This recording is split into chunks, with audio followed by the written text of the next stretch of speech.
Hello students. So students, as you know that we are completing chapter number 15 is statistics, okay? In the last class students, we have discussed how to find mean deviation for discrete frequency distribution, okay? So today we are going to start mean deviation for continuous frequency distribution. मतलब कि अगर आपके पास continuous frequency distribution हो या group data हो, group data का मतलब जो डेटा गिवन हो वो क्लास इंटरवल के टर्म्स में दिया हो, तो उस केस में मीन डेविएशन कैसे फाइंड करते हैं उसका भी बिल्कुल सेम फॉर्मूला होता है. तो I am going to write the formula. तो again we will calculate mean deviation about the mean and mean deviation about the median, जैसे कि हमने प्रीवियस 2 केस में पढ़ा था. For ungroup data as well as for discrete frequency distribution, same 2 formula we will use for mean deviation about its mean as well as about its median, क्योंकि हमेशा mean deviation central tendency के about ही निकाला जाता है. या तो वो mean के अबाउट निकाला जाएगा या तो वो मीडियन के अबाउट. ठीक है, तो मैं लिखता हूं first formula. So the mean deviation, आपको मैंने बताया था कि मीन डेविएशन अबाउट मीन को हम लोग इससे लिखते थे एक्स बार से. किसके बराबर होता है वो? Summation sigma F I x I minus X bar upon sigma F i. ठीक है, और इस सिग्मा एफ आई को ही क्या बोलते हैं स्टूडेंट्स? Mod of. यहां मॉड भी रहता है, मॉड ऑफ. इसी सिग्मा एफ आई को क्या बोलते हैं? Number of sum of all the frequencies. इसको ऐसे भी लिखते हैं mod of F I x I minus X bar, ठीक है, डिवाइडेड बाई एन. ठीक है, अब यहां पे एक चीज नोट करने वाली बात है कि यहां पे एक्स आई क्या है.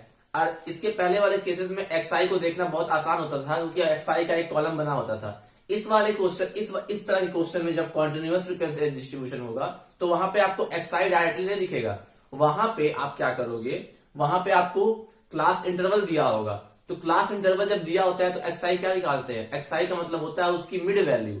तो जितने भी यहाँ एक्स आई है ना वो एक्चुअल में mid value of the class interval है. तो मैं लिख देता हूं हेयर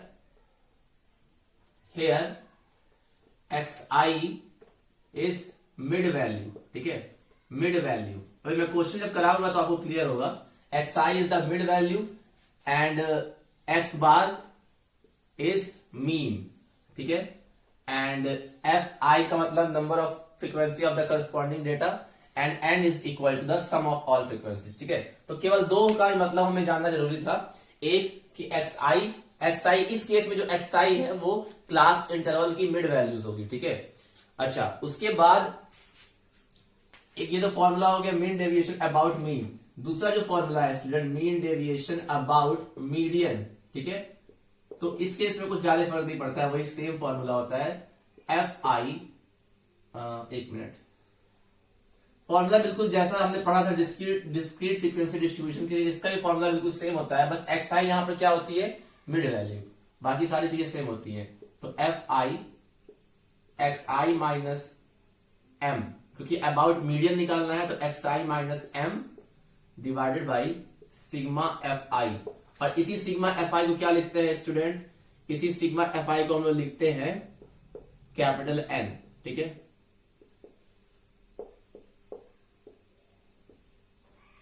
तो ये हो गया मीन डेविएशन अबाउट मीडियन. यहां एम क्या है? यहां पर एम क्या है? M is median. ठीक है, तो मतलब पता होना चाहिए. अगर फॉर्मूला पढ़ रहे हो आप तो आपको फॉर्मूला भी पता होना चाहिए और उसका मतलब भी पता होना चाहिए. तो जब भी हम मीन डेविएशन निकालते हैं स्टूडेंट्स, तो हमारे पास मीन डेविएशन निकालने के 2 फॉर्मूले होते हैं, एक अबाउट इट्स मीन एंड दूसरा अबाउट इट्स मीडियन. ठीक है, तो आप ये लिख लो. इसके बाद हम लोग क्वेश्चन डिस्कस करना चालू करेंगे. ठीक है, फॉर्मूला बिल्कुल सेम है जैसे हमने पढ़ा था. ठीक है, जैसे हमने फॉर्मूला पढ़ा था बिल्कुल वही है. बस यहाँ पे जो एक्स आई होता है, एक्स आई होता है इस वाले फॉर्मूले में क्या होगा? इस वाले फॉर्मूले में भी जो एक्स आई है हमारा वो क्या है? Mid value. किसका मिड वैल्यू? क्लास इंटरवल का मिड वैल्यू, क्योंकि ये कॉन्टिन्यूअस फ्रीक्वेंसी डिस्ट्रीब्यूशन है. कॉन्टिन्यूअस फ्रीक्वेंसी डिस्ट्रीब्यूशन का मतलब कि वो ग्रुप डेटा होगा और ग्रुप डेटा हमेशा क्लास इंटरवल के टर्म्स में लिखा जाता है. ठीक है, तो एक क्वेश्चन से डिस्कस करते हैं कि कैसे हम इसका निकालेंगे. ठीक है,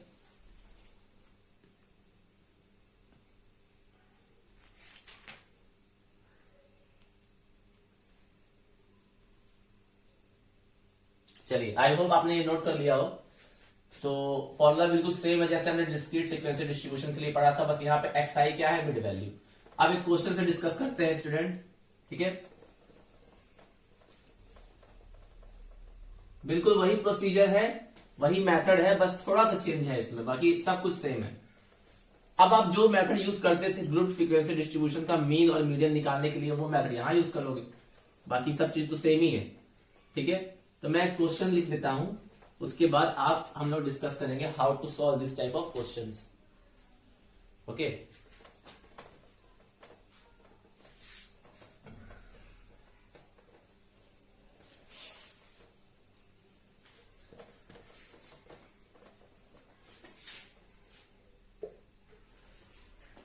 देखिए question is that find the mean deviation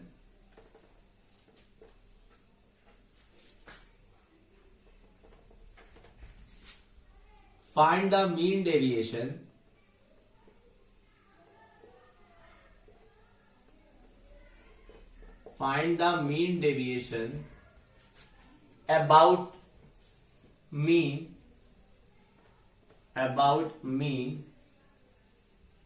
for the following distribution, for the following frequency distribution. बस आपको पहचानना है कि कौन सा डिस्ट्रीब्यूशन दिया हुआ है, उसका फॉर्मूला लगाइए और आंसर करिए, ठीक है। क्वेश्चन है स्टूडेंट, क्वेश्चन इज दिस कि अब यहां पे क्या दिया हुआ, क्लासेस, ठीक है, और उसके नीचे क्या दी होगी, फ्रीक्वेंसीज, क्लासेस देन फ्रीक्वेंसीज। ये तो आपको इजीली पता है। क्लासेस जो स्टार्ट हो रही है स्टूडेंट वो 10 से 20, पहला है 10 से 20, फिर 20 से 30, फिर 30 से 40, इन 80 तक जा रहा है, ठीक है। 40 से 50, 50 से 60, 60 से 70 एंड 70 से 80, ठीक है। ये क्लासेस दिए हुए हैं और इसके करस्पॉन्डिंग फ्रीक्वेंसी इज 2, 3, 8, 14, 832, 832, ठीक है। ये हमारा क्वेश्चन है, दिस इज आवर क्वेश्चन। अब आप खुद देख रहे होगे कि ये ग्रुप फॉर्म का दिया हुआ है, ये फ्रीक्वेंसी डिस्ट्रीब्यूशन कैसा है, कॉन्टिन्यूअस है। ऐसे जो चीज क्लास इंटरवल के टर्म्स में दी होती है उसको ग्रुप फ्रीक्वेंसी डिस्ट्रीब्यूशन कहते हैं, और ऐसे वाले डिस्ट्रीब्यूशन को बोलते हैं कॉन्टिन्यूअस फ्रीक्वेंसी डिस्ट्रीब्यूशन। जो ऐसे हो 10 से 20, 20 से 30, ऐसे वाले को क्या बोलते हैं, कॉन्टिन्यूअस फ्रीक्वेंसी डिस्ट्रीब्यूशन।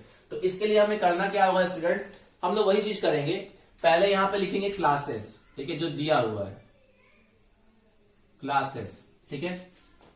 उसके बाद लिखते हैं फ्रीक्वेंसी, क्योंकि हमें टेबल बनाना है तो लिखा हमने फ्रीक्वेंसीज, ठीक है। उसके बाद क्लासेस की मिड वैल्यू, मिड वैल्यू को ही क्या लिखते हैं स्टूडेंट, एक्स आई, ठीक है। उसके बाद लिखेंगे एफ आई एक्स आई, मैं बताता हूं अभी, आप लिखते जाइए केवल। उसके बाद लिखेंगे mod of x I minus X bar, ठीक है। And in the last F I mod of F I x I minus X bar. ये कॉलम तो आपने पहले भी देखा होगा इसके पहले वाले पार्ट में, ठीक है। तो देखिए मैं कैसे करता हूं इसको,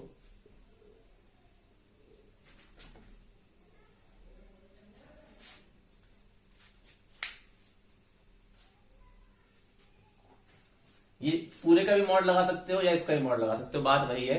एक काम करते हैं, इसको ऐसे लिख देते हैं, ऐसे ही absolute value of deviation into F, ठीक है। फॉर्मूला में मैंने पूरे में मॉड लगा दिया है, तो पूरे में मॉड लगाओ चाहे इसका मॉड लगाओ, बात एक ही। लेकिन हम तो पहले ये कैलकुलेट करते हैं, उसके बाद फ्रीक्वेंसी निकालते हैं ना, तो इसका मॉड लेते हैं, ठीक है। अब देखिए क्लासेस कहां से कहां तक दिया हुआ है, 10 to 20, then 20 to 30, then 30 to 40, 40 to 50, 50 to 60, 60 to 70 and 70 to 80, ठीक है। इसके करस्पॉन्डिंग फ्रीक्वेंसीज क्या क्या है, 2, 3, 8, 14, 832।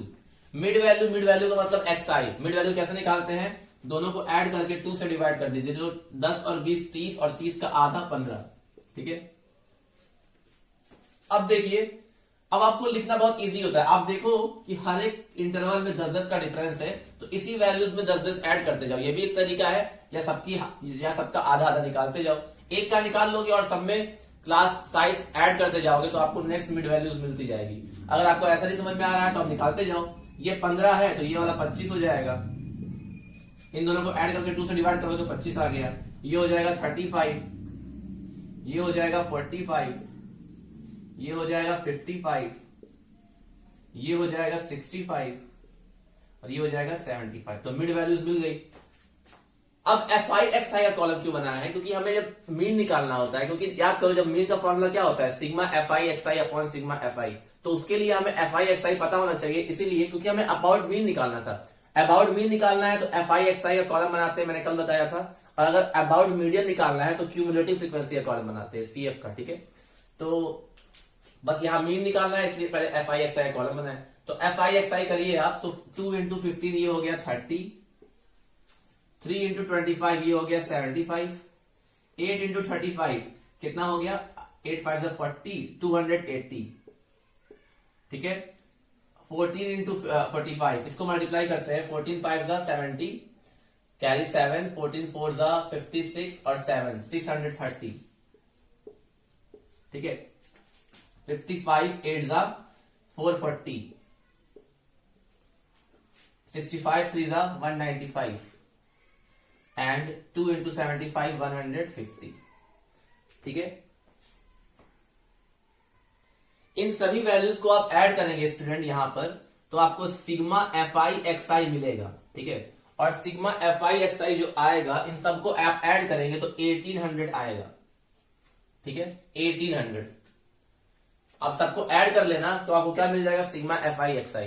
अच्छा, यहां पे फ्रीक्वेंसीज को भी ऐड कर देते हैं, जिसको हम बोलते हैं सिग्मा fi। ये कितना हो जाएगा, सारी फ्रीक्वेंसीज को आप ऐड करोगे स्टूडेंट, तो 2 3 5 5 8 13 13 14 27 27 8 35 35 5 40 40। ठीक है, तो ये दो कॉलम तो मिल गया। अच्छा, अब यहाँ पे ये वाला कॉलम निकालने के लिए हमें मीन पता होना चाहिए, तो आप साइड में मीन निकाल लो। आपको भी पता है जब मीन निकालते हैं स्टूडेंट, तो मीन का फॉर्मूला होता है x bar is equal to, ये इतना ही कॉलम है केवल। ठीक है, इतना ही कॉलम है यहां तक केवल, यहां मैं बाद में सॉल्व कर रहा हूं। तो x बार क्या होता है, sigma fi xi upon sigma fi। ठीक है, तो पहले मीन निकाल लेते हैं। तो मीन हमारा कितना आएगा, सिग्मा fi xi आया है 1800 और ये हमारा आया है 40, ये कट गया इससे, तो ये x बार जो आएगा स्टूडेंट वो आएगा 45, यानी कि मीन की वैल्यू कितनी आ गई, 45। ठीक है, अच्छा मीन निकल गया हमारा, तो हमें क्या निकालना है, mod of xi minus x bar. xi क्या है, मिड वैल्यू, और x बार क्या है, मीन। तो मिड वैल्यू कॉलम कौन सा है, ये वाला। अब मुझे हर एक मिड वैल्यू में से, क्योंकि मुझे xi में से x बार माइनस करना है ना, तो हर मिड वैल्यू में से मुझे मीन को माइनस करके उसका मॉड लेना है। तो 15 में से 45 जाएगा तो बचेगा -30, और -30 का मॉड ले लोगे तो आ जाएगा केवल 30।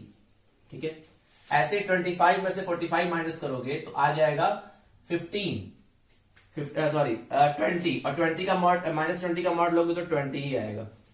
35 में से 45 माइनस करोगे तो -10 का मॉड 10। 45 में से 45 माइनस करोगे 0, और 0 का मॉड भी 0। ये कल मैंने आपको एक्सप्लेन किया था।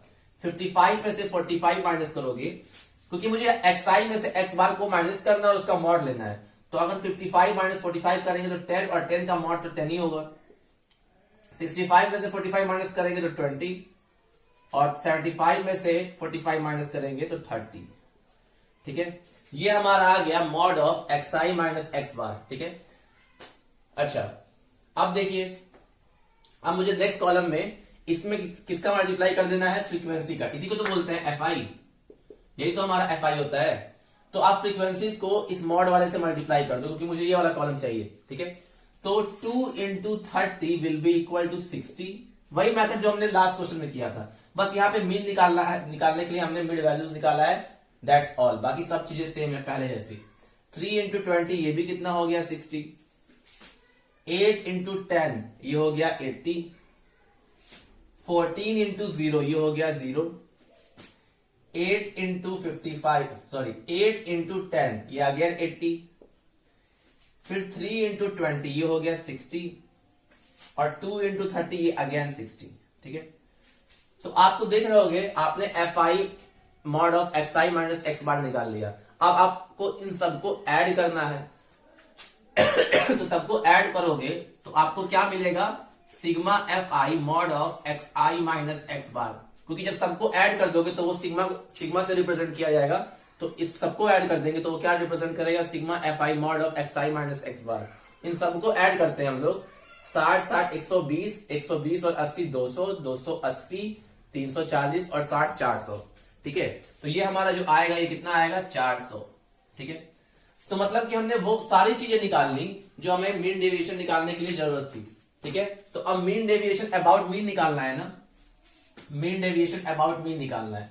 ठीक है, तो मैं यहां कर देता हूं स्टूडेंट, क्योंकि स्पेस बहुत कम है और मैं नहीं चाह रहा हूं कि इसको मैं इरेज करूं, मैं यहां लिख देता हूं ऐसे करके। ठीक है, तो मीन डेविएशन अबाउट मीन क्या होता है, क्या फॉर्मूला होता है, फॉर्मूले में आप फॉर्मूला ऐसे लिखना है स्टूडेंट, मैंने आपको फॉर्मूले में मॉड पूरे का लगाया है ना, तो फॉर्मूला ऐसे होता है, sigma fi mod of xi minus x बार ये डिवाइडेड बाय सिग्मा fi।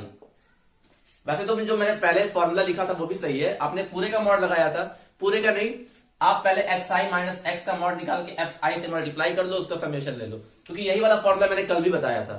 ठीक है, आज जो मैंने स्टार्टिंग में फॉर्मूला लिखा है वो जो मॉड मैंने लगाया है वो पूरे का मॉड लगाया था शायद, तो पूरे का नहीं मॉड है, केवल xi माइनस x बार का मॉड है। ठीक है, तो फॉर्मूला यही है, आप फॉर्मूले में चेंज कर देना, फॉर्मूला यही होगा, आप xi माइनस x बार में मॉड लगा देना।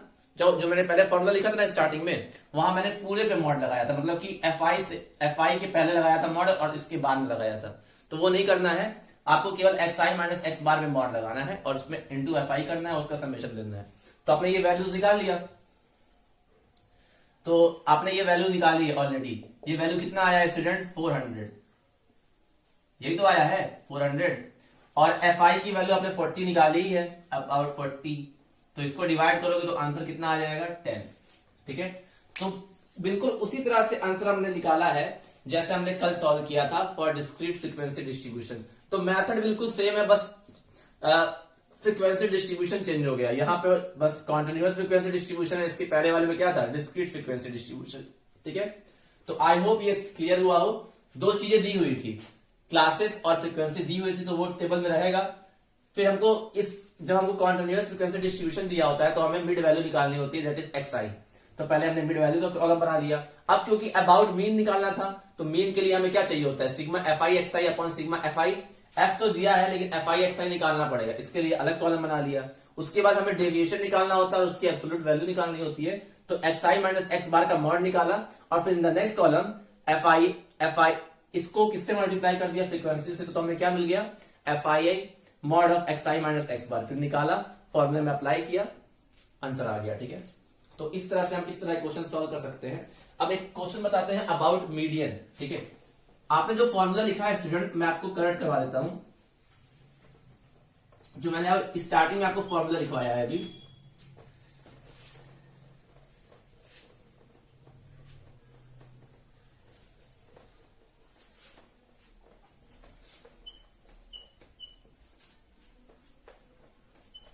फॉर्मूला बिल्कुल वही है, बस एक चीज मैंने एक्स्ट्रा लिखवा दी। कल वाला जो फॉर्मूला था स्टूडेंट बिल्कुल वही फॉर्मूला ही है। ठीक है, जो मैंने इसके पहले वाले पार्ट में बताया था बिल्कुल वही फॉर्मूला है, बस यहाँ xi का मतलब चेंज हो गया, यहाँ पे xi का मतलब क्या है, मिड वैल्यूज ऑफ क्लासेस। ठीक है, क्योंकि कॉन्टिन्यूअस फ्रीक्वेंसी डिस्ट्रीब्यूशन में हम लोग क्लासेस का मिड वैल्यू निकालते हैं मीन निकालने के लिए, आपको ही पता है, आपने पढ़ा है 10th में। तो मैं आपको एक बार रेक्टिफाई कर देता हूं, मैंने फॉर्मूला ये लिखा था कि मीन डेविएशन अबाउट मीन, ये मैंने लिखा था ना, देख लीजिए, ये मैंने लिखा था xi माइनस x बार, इस पूरे का मैंने मॉड लिखा था, यही लिखा था ना मॉड अभी स्टार्टिंग में। तो आप ये मत करो, यहां मॉड नहीं होगा, मॉड यहां होगा, मॉड केवल इसका होगा, इसका मॉड होगा इसका। ठीक है, डिवाइडेड बाय सिग्मा fi, यही कर लो आप दोनों फॉर्मूले में। ठीक है, xi माइनस x बार का केवल मॉड होता है और उसमें फ्रीक्वेंसी का मल्टीप्लाई करते हैं और उन्हीं सभी को ऐड कर देते हैं, तो सिग्मा से रिप्रेजेंट करते हैं। ऐसे ही मीन डेविएशन अबाउट मीडियन, इसके लिए भी क्या फॉर्मूला होगा, sigma F I mod of x I minus m upon sigma F i. ठीक है, ये है फॉर्मूला। वो भी सही था, वो गलत नहीं था, वो भी सही था, लेकिन लिखते हैं ऐसे हैं क्योंकि हम जो मॉड निकालते हैं, जो एब्सोल्यूट वैल्यू निकालते हैं, वो किसकी निकालते हैं, डेविएशन की निकालते हैं। और डेविएशन क्या होता है, एक्स आई में से चाहे मीन माइनस करो चाहे मीडियन, वही क्या रिप्रेजेंट करता है, डेविएशन। तो डेविएशन निकालते हैं, उसी का मॉड लेते हैं और फ्रीक्वेंसी से मल्टीप्लाई कर देते हैं, तो वही इसको इससे रिप्रेजेंट किया जाता है। और नीचे तो होता है ये सिग्मा एफ आई। तो ये है फॉर्मूला जो हमने कल पढ़ा था, वही सब सेम फॉर्मूला आज भी है, बस यहाँ एक्स आई का मतलब चेंज हो गया इस कॉन्टिन्यूअस फ्रीक्वेंसी डिस्ट्रीब्यूशन के लिए, क्योंकि कॉन्टिन्यूअस फ्रीक्वेंसी डिस्ट्रीब्यूशन में डायरेक्टली एक्स की वैल्यू नहीं दी होती है, क्लासेस इंटरवल दिए होते हैं। तो पहले क्लास इंटरवल से आपको मिड वैल्यू फाइंड करनी होगी, उसके बाद आप सॉल्व करोगे। तो इसीलिए यहाँ एक्स आई क्या है, मिड वैल्यूज। ठीक है, तो आप ये लिख लो। उसके बाद मैं एक और क्वेश्चन कराता हूं, mean deviation about median for the continuous frequency distribution. Okay, please note down it.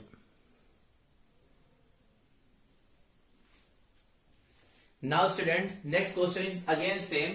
Calculate the mean deviation from median, मतलब कि about median for the following frequency distribution। इसके पहले वाले क्वेश्चन में हम लोगों ने mean deviation निकाला था about mean, यहां पर निकालेंगे mean deviation about median। और ये किस तरह का डिस्ट्रीब्यूशन है, ये है continuous frequency distribution या group frequency distribution। ठीक है, तो मतलब ये जो भी डिस्ट्रीब्यूशन दिया होगा वो एक तरह से क्लास इंटरवल्स के टर्म्स में दिया होगा, और हमको about median निकालना है। तो अबाउट मीडियन निकालने के लिए स्टूडेंट हम लोग क्या करते हैं, हम लोग क्यूमुलेटिव फ्रीक्वेंसी वाला बनाते हैं एफ आई एक्स आई की जगह। ठीक है, तो पहले जो दिया है वही लिखते हैं, क्लासेस दिया है तो क्लासेस, उसके बाद फ्रीक्वेंसी। ठीक है, क्लासेस उसके बाद फ्रीक्वेंसी। तो पहले ये दो कॉलम बना लेते हैं, उसके बाद देखते हैं क्या क्या जरूरत पड़ेगी। ठीक है, फ्रीक्वेंसीज। ठीक है, क्लासेस क्या है, 10 to 20, 20 to 30, 30 to 40, 40 to 50, 50 to 60, 60 to 70 and 70 to 80। ठीक है, फ्रीक्वेंसीज क्या क्या दी हुई है, 4, 6, 10, 20। ठीक है, फिर 10, फिर 6, फिर 4। फ्रीक्वेंसीज का मतलब एफ आई, फ्रीक्वेंसी का मतलब क्या हुआ, एफ आई, इसको एफ आई भी लिख सकते हैं हम लोग।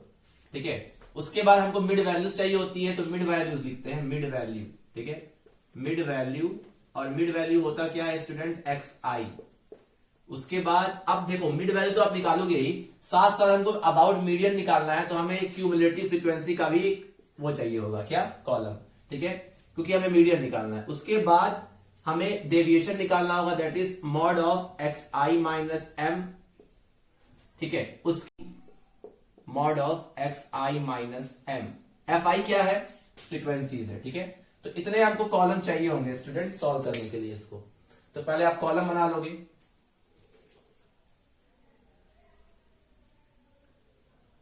ठीक है, ये हमारा कॉलम बन गया। अब देखो जो जो दी हुई है पहले वो निकाल लेते हैं। मिड वैल्यू तो आप आराम से निकाल सकते हो, क्लास इंटरवल का मिड वैल्यू क्या होगा, पहले का 15, फिर 25, फिर 35, फिर 45, फिर 55, फिर 65 एंड देन 75। क्यूमुलेटिव फ्रीक्वेंसी कैसे निकालते हैं, फ्रीक्वेंसीज को ऐड करते जाएंगे, तो 4 देन 6 कितना हो गया, 10 then 20 then 40 then 50 then 56 and then 16। ठीक है, अच्छा अब हमें पहले मीडियन निकालना होगा, क्योंकि हमको अबाउट मीडियन निकालना है स्टूडेंट। ठीक है, जैसे अबाउट मीन निकालना होता है तो पहले हम लोग मीन निकालते हैं, वैसे ही अबाउट मीडियन निकालना है तो पहले हम लोग मीडियन निकाल लेते हैं। ठीक है, मीडियन निकालने का आपने एक फॉर्मूला पढ़ा था, पहले आप एन निकाल लो। एन क्या होता है, that is sigma F i. ठीक है, और सिग्मा एफ आई स्टूडेंट 60 आएगा। तो मीडियन निकालने, जब ऐसा क्वेश्चन आपने क्लास 10 से पढ़ा था, जब इस तरह का कॉन्टिन्यूअस फ्रीक्वेंसी डिस्ट्रीब्यूशन दिया होता था, तो क्या करते थे, एन फाइंड करते थे। एन मतलब sum of all the frequencies which is equal to 60। अब हम लोग क्या करेंगे, एन का हाफ करेंगे, मतलब कि एन बाई 2। तो एन बाई 2 कितना आ गया, 30। एन बाई 2 कितना आ गया, 30। अच्छा, अब एन बाई 2 आ गया 30, इसका मतलब हमको 30 से बड़ा वो क्यूमुलेटिव फ्रीक्वेंसी देखना है जो 30 से जस्ट बड़ा हो।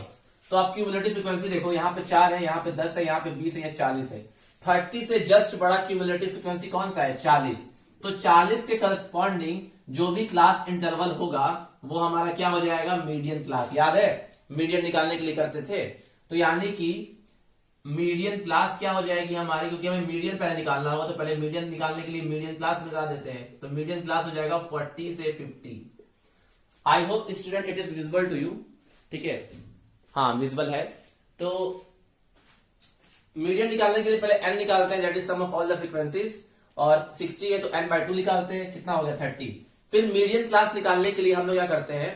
30 से जस्ट बड़ा क्यूमुलेटिव फ्रीक्वेंसी देखते हैं। ये क्यों देखते हैं? ताकि हमें मीडियन क्लास पता चल जाए। मीडियन क्लास का मतलब जिस क्लास में मीडियन होगा, जिस क्लास इंटरवल में मीडियन लाई करेगा। तो 30 से जस्ट बड़ा क्यूमुलेटिव फ्रीक्वेंसी कौन सा है? 40, और 40 करस्पॉन्डिंग जो क्लास है वही हमारा क्या हो जाएगा? Median class.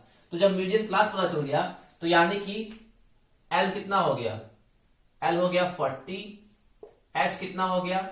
10। अब आपको क्लास 10th रिवाइज करना पड़ेगा। क्लास 10th में जब मीडियन निकालना होता था तो मीडियन का एक फॉर्मूला होता था, M is equal to L plus n/2 minus CF upon F into H। याद आ रहा है आपको? ये फॉर्मूला याद आ रहा है स्टूडेंट? ये क्लास 10th में हम लोग मीडियन निकालने के लिए यूज करते थे। ठीक है, क्लास 10th में हम लोग ये मीडियन निकालने के लिए यूज करते थे। L क्या होता है? Lower limit of the median class. n/2 आपने निकाला है। क्यूमुलेटिव फ्रीक्वेंसी क्या होती है? Cumulative frequency is the cumulative frequency just above the median class, मतलब कि मीडियन क्लास से जस्ट पहले जो क्यूमुलेटिव फ्रीक्वेंसी होती है वही हमारा क्या होता है? CF। F क्या होता है? Frequency of the median class. Median class हमारी ये है, उसकी करस्पॉन्डिंग फ्रीक्वेंसी कितनी है? 20। और H क्या होता है? Class size. ये सब चीजें आपने पढ़ा होगा क्लास 10th में। अगर आपको नहीं पता है तो आप एक बार रिकॉल कर लीजिएगा। मैं सबका मतलब बता दे रहा हूं। L होता है lower limit of the median class, n/2 मतलब कि सम ऑफ फ्रीक्वेंसी का हाफ। CF क्या होता है? CF मीडियन क्लास से जस्ट ऊपर जो क्लास इंटरवल होता है उसकी क्यूमुलेटिव फ्रीक्वेंसी होती है। मीडियन क्लास हमारा कितना है? 40 से 50, और इसकी फ्रीक्वेंसी कितनी है? 40। तो 40 के जस्ट पहले जो भी CF होगा वही हमारा क्या हो जाएगा? CF। मतलब कि मीडियन क्लास की CF से जस्ट ऊपर वाले की CF ही हमारा CF कहलाता है। मतलब कि ये वाला जो पार्ट है हमारा, ये क्या कहलाएगा? CF, इस फॉर्मूले के लिए। ठीक है, मीडियन क्लास हमारा 40 से 50 था। 40 से 50 की क्यूमुलेटिव फ्रीक्वेंसी कितनी थी? 40। तो 40 के जस्ट ऊपर जो भी क्यूमुलेटिव फ्रीक्वेंसी होगा वही हमारा CF हो गया। F क्या होता है? Frequency of the median class. तो ये हमारा फ्रीक्वेंसी हो गया F। H आपने निकाल लिया है, बस फॉर्मूले में अप्लाई कर दो। ये सब हम लोग मीडियन फाइंड करने के लिए कर रहे हैं। ठीक है, तो L की वैल्यू है 40 प्लस, यहां नहीं लिखते हैं, यहां पे आपको शायद दिखे ना। ठीक है, यहां सॉल्व करते हैं। तो m इज इक्वल टू क्या आना चाहिए student? m is equal to आना चाहिए, L है ना, तो L कितना है? लोअर लिमिट कितना है? 40। तो 40 प्लस n/2 कितना निकाला है आपने? n/2 is 30। तो 30 माइनस CF कितना है? 20। F कितना है? F मतलब frequency of the median class, that is 20, और H कितना है? 10। H 10 ही तो है, क्लास साइज कितना है? 10। बस सॉल्व करो। तो m इज इक्वल टू, इसको सॉल्व करेंगे स्टूडेंट, तो ये देखो ये 40 हुआ प्लस ये 10 इंटू 10 डिवाइड बाई 20। ठीक है, तो यहां से जो मीडियन आएगा स्टूडेंट, मीडियन, ये देखो ये ऊपर 100 आ जाएगा, 100 को 20 से डिवाइड करोगे तो 5 आएगा। तो median will be equal to 40 plus 5, that is 45। तो मीडियन हमने निकाल लिया। पहले तो आपको मीडियन निकालना पड़ेगा, क्योंकि अगर आपको मीडियन निकालना नहीं आएगा तो आप मीन डेविएशन अबाउट मीडियन नहीं निकाल पाओगे। तो ये मीडियन पहले निकाला हमने क्लास 10th वाले फॉर्मूले से। ठीक है, इसको जब सॉल्व करोगे 10 इंटू 10 अपॉन 20, 10 इंटू 10 कितना हो जाएगा? 100, और 100 को जब 20 से डिवाइड करोगे स्टूडेंट तो आपका ऑटोमेटिकली वो 5 हो जाएगा। तो 40 पहले है और 5 बाद में, इसकी वैल्यू हो जाएगी 5। तो 40 प्लस 5 इज इक्वल टू 45। अब मुझे क्या निकालना है? xi माइनस m और उसका मॉड, यानी कि एब्सोल्यूट वैल्यू। मतलब कि हर एक xi में से मुझे मीडियन माइनस करना है और उसका एब्सोल्यूट वैल्यू लेना है, मतलब कि मॉड लेना है। तो 15 में से 45 जाएगा तो बचेगा कितना?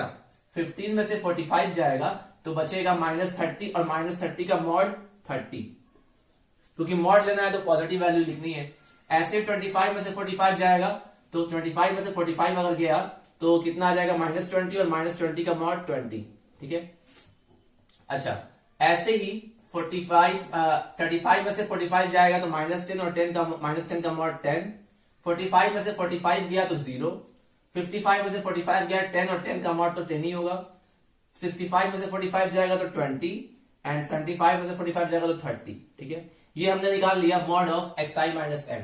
अब नेक्स्ट कॉलम में क्या करना है, नेक्स्ट कॉलम पे देखो सब चीज सेम ही है, बस जब मीन निकालना होता है तो CF की जगह FI आ जाता है, और जब मीडियन निकालना होता है तो क्यूमुलेटिव फ्रीक्वेंसी रहता है। ठीक है, ये मैंने आपको कल ही बताया था। तो अब मुझे नेक्स्ट कॉलम में FI into mod of xi minus m करना है, मतलब कि हर एक फ्रीक्वेंसीज को उसके कोरस्पॉन्डिंग मॉड वाले वैल्यू से मल्टीप्लाई करना है। तो 4 इंटू 30 इट विल बी 120, 6 क्योंकि FI वाला कॉलम है ना, तो यानी कि 6 इंटू 20 ये भी कितना हो गया 120, फिर 10 इंटू 10 ये हो गया 100, फिर 20 इंटू 0 ये हो गया 0, फिर 10 इंटू 10 ये फिर से हो गया 100, उसके बाद 6 इंटू 20 ये हो गया 120, और 4 इंटू 30 ये भी हो गया 120। तो आपको क्या करना है, इन सभी को क्या करना है ऐड, क्योंकि यहाँ स्पेस नहीं बचा हुआ है, अदरवाइज मैं नीचे कर देता। तो अगर मैं इन सबको ऐड कर दूं तो मुझे क्या मिल जाएगा, मुझे मिल जाएगा sigma FI mod of xi minus m। इन सबको ऐड करो, 120 120 240 100 340 440 560 680, तो इस पूरे की वैल्यू आ जाएगी 680।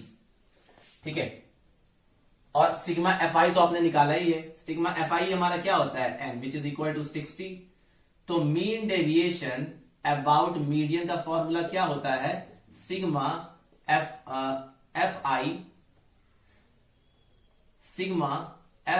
Mod of xi minus m का मॉड, यही तो होता है फॉर्मूला, अपॉन सिग्मा FI, या इसको मैं यहां अच्छे से लिख दे रहा हूं, sigma FI mod of xi minus m का मॉड अपॉन सिग्मा FI। ठीक है, आपने दोनों वैल्यूज निकाल ली है, आपने sigma FI mod of xi minus m भी निकाल लिया है और सिग्मा FI भी निकाल लिया, तो फॉर्मूले में पुट कर दो। तो mean deviation will be 680 divided by 60, इससे ये कट गया तो कितना आ जाएगा इसका आंसर, 6 1 6 अगेन 6 1 6 2 6 3 28 6 3 18 11.333, यानी कि जिसका जो आंसर होगा वो होगा 11.33।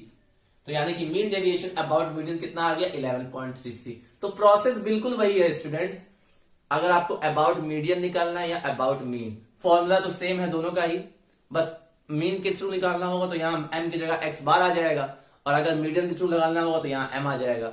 मीन के थ्रू निकालना होगा तो पहले आपको मीन कैलकुलेट करना पड़ेगा। मीन इसलिए कैलकुलेट करना पड़ेगा क्योंकि जब आप xi माइनस x बार निकालते हो तो आपको मीन पता होना चाहिए, तभी तो आप माइनस करोगे, माइनस करके मॉड लोगे। तो अगर मीन के थ्रू निकालना हो तो मीन निकालते हैं पहले, मीडियन के थ्रू निकालना हो तो मीडियन निकालते हैं। यहाँ पे मीडियन के थ्रू निकालना था तो पहले हमने टेबल बना लिया, हमने यहां तक बना लिया, यहां तक, क्योंकि यहां तक हमने बना सकते हैं। ठीक है, उसके बाद हमको मीडियन निकालना था तो मीडियन निकालने के पहले क्यूमुलेटिव फ्रीक्वेंसी निकालते हैं, तो क्यूमुलेटिव फ्रीक्वेंसी निकाला, उन सबको ऐड किया तो n की वैल्यू 60 आई। नंबर ऑफ फ्रीक्वेंसीज कितनी है, sum of all the frequencies is 60, तो n की वैल्यू 60 आई। फिर मीडियन निकालने के लिए क्या करते हैं, n/2 करते हैं, 30 आया। अब हमको पहले मीडियन क्लास चाहिए होता है, तो मीडियन क्लास वो होता है जिसमें हम लोग उसके हाफ से जस्ट बड़ा क्यूमुलेटिव फ्रीक्वेंसी देखते हैं। तो हाफ से जस्ट बड़ा क्यूमुलेटिव फ्रीक्वेंसी कौन सा है, 40। देखो n/2 कितना आया, 30, तो 30 से जस्ट बड़ा कौन सा होगा, 40। तो यानी कि 40 करस्पॉन्डिंग जो भी क्लास होगी वो हमारी हो जाएगी मीडियन क्लास। अब उसके बाद हमने मीडियन क्लास लिख लिया 40 to 50, जिसका L कितना होगा 40 और H कितना होगा 10। ठीक है, उसके बाद फॉर्मूला अप्लाई किया मीडियन निकालने के लिए, ये फॉर्मूला हमने पढ़ा है क्लास 10th में। L का मतलब होता है lower limit of the median class, n/2 मतलब sum of frequencies divided by 2, CF का मतलब frequency of the class that is just above the cumulative frequency of the class that is just above the median class. मतलब CF वो होता है median class से just ऊपर जो भी क्यूमुलेटिव फ्रीक्वेंसी होती है वही हमारा CF होता है। तो CF कितना आ गया 20। F क्या होता है, frequency of the median class, median class हमारी ये थी तो उसकी फ्रीक्वेंसी कितनी हो गई 20, और H तो आपको पता ही है। फॉर्मूले में पुट किया तो मीडियन कितना आ गया 45। उसके बाद ये वाला कॉलम निकाला, ये वाला कॉलम कैसे निकालते हैं, हर एक xi को मीडियन में से माइनस करो, हर एक xi में से मीडियन माइनस करो, उसका मॉड ले लो, तो ये आ गया। उसके बाद fi mod of xi minus m निकालना था, तो वो निकाला। इन सबको ऐड कर दिया तो वो क्या रिप्रेजेंट करता है, sigma fi mod of xi minus m, तो वो भी हमने 680 निकाल दिया। सिग्मा fi तो 60 था ही, उसके बाद फॉर्मूला अप्लाई किया, वैल्यू पुट किया, तो आंसर कितना आ गया 11.33। तो इस तरह से हमने मीन डेविएशन निकालना सीख लिया for ungrouped data also, for discrete frequency distribution also and for grouped data also. Grouped data का मतलब कॉन्टिन्यूअस फ्रीक्वेंसी डिस्ट्रीब्यूशन। एक और तरह का मेजर ऑफ डिस्पर्शन बचा है जिसको हम लोग बोलते हैं स्टैंडर्ड डेविएशन, ठीक है। स्टैंडर्ड डेविएशन बचा है और वेरिएंस बचा है, बस ये दो टॉपिक बचे हुए हैं। इसके बाद आपका ये चैप्टर हो जाएगा finish. So only one part is required to finish the chapter. हमने क्या क्या डिस्कस कर लिया स्टूडेंट, हमने रेंज निकालना डिस्कस कर लिया, हमने मीन डेविएशन निकालना डिस्कस कर लिया, किस किस डेटा के लिए, फॉर अनग्रुप डेटा के लिए भी, फॉर डिस्क्रीट डेटा के लिए भी और फॉर कॉन्टिन्यूअस डेटा के लिए भी। पहले पार्ट में सीखा था हमने मीन डेविएशन निकालना फॉर अनग्रुप डेटा, दूसरे पार्ट में देखा था हमने mean deviation for discrete frequency distribution, and in this part we have learn how to find the mean deviation for group frequency distribution. So in the next class we will going to study the how to calculate the standard deviation for the different data, ठीक है। उसके बाद ये chapter हो जाएगा finish. So I hope that ये chapter बहुत easy है, ठीक है, बहुत इजी है, बस एक ही फॉर्मूला है उसी को अप्लाई करना है। तो I hope that what ever things I taught you from the part 1 to part 2 to part 3 that is clear to you. The last few things of this chapter we will discuss in the next part, students. So till then, have a nice day, take care, thank you.